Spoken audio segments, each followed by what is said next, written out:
RK நகரில் பணப்பட்டுவாடா செய்ததாக தொடுக்கப்பட்ட வழக்கில் தேர்தல் ஆணையம் பதிலளிக்க உயர்நீதிமன்றம் உத்தரவிட்டிருக்கிறது. வழக்கை ஜூலை 11ஆம் தேதிக்கும் ஒத்திவைத்திருக்கிறது. இது தொடர்பான விவரங்களை செய்தியாளர் முகேஷிடம் கேட்கலாம். முகேஷ், தற்பொழுது தேர்தல் ஆணையம் பதிலளிக்க உத்தரவு பிறப்பிக்கப்பட்டிருக்கிறதே, இதனுடைய விவரங்கள் என்னென்ன?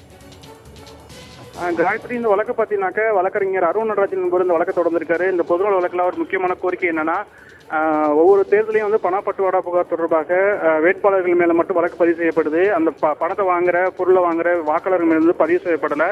பணம் கொடுப்பது எப்படி வந்து தண்டனைக்குரிய குற்றமோ அதே மாதிரி பணம் வாங்குவதும் தண்டனைக்குரிய குற்றம் என்பதை உணர்த்துவதற்காக பொதுநல வழக்கு தொடர்ந்திருப்பதாகவும், தற்போது ஆர்கே நகர் தேர்தல் ரத்து செய்யப்பட்டுள்ளதால் அங்கு பணப்பட்டுவாடா புகாருக்கு ஆளானவர்கள் மீதும் பணப்பட்டுவாடாவை பெற்றோர்கள் மீதும் வழக்கு பதிவு செய்வதற்கும் புகார் கொடுப்பதற்கும் மாநில தேர்தல் ஆணையம், இந்திய தேர்தல் ஆணையம், தலைமை தேர்தல் அதிகாரி ஆகியோருக்கு உத்தரவிட வேண்டும். அவர்கள் தேர்தல் ஆணையம் கொடுக்கப்படும் புகாரில் உரிய நடவடிக்கை எடுக்க சென்னை மாநகர காவல்துறைக்கு உத்தரவிட வேண்டும் என்று கோரிக்கையுடன் இந்த வழக்கு தொடர்ந்தார்.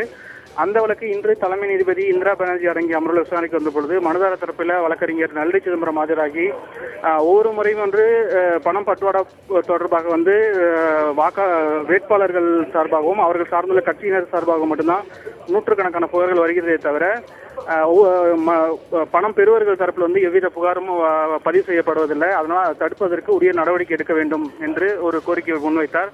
அப்பொழுது நீதிபதிகள் வந்து ஒரு வழக்கறிஞராக இருக்கிறீங்க, ஒரு ஊழலை தடுக்க வேண்டும் என்று ஒரு அமைப்பு நடத்துவதாகவும் சொல்கிறீர்கள். நீங்க வந்து உங்க சிலந்து எந்த புகாரும் அளிக்காம ஏன் வந்து பொதுநல நோக்கத்தோட வழக்கு தொடர என்ற நோக்கத்தோட வந்து நீதிமன்றத்தை அணுகிறீங்க என்று கேள்வி எழுப்பினார்.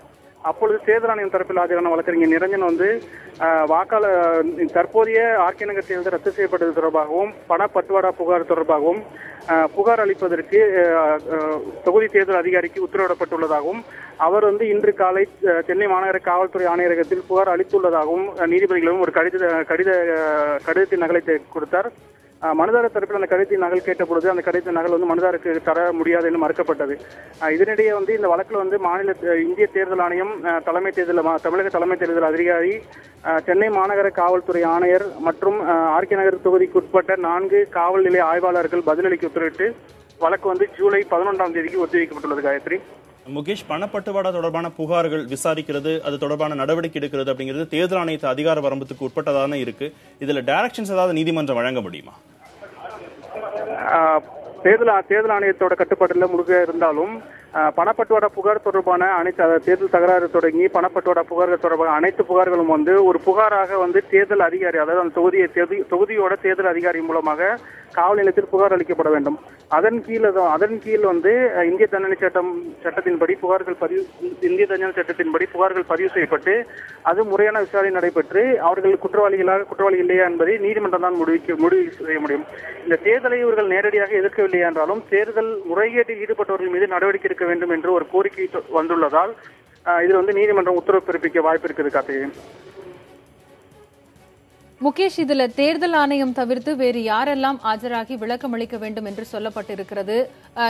இது தொடர்பாக யார் மனு தொடுத்திருந்தார்? அதன் வழக்கினுடைய பின்னணி குறித்தும் சொல்லுங்கள்.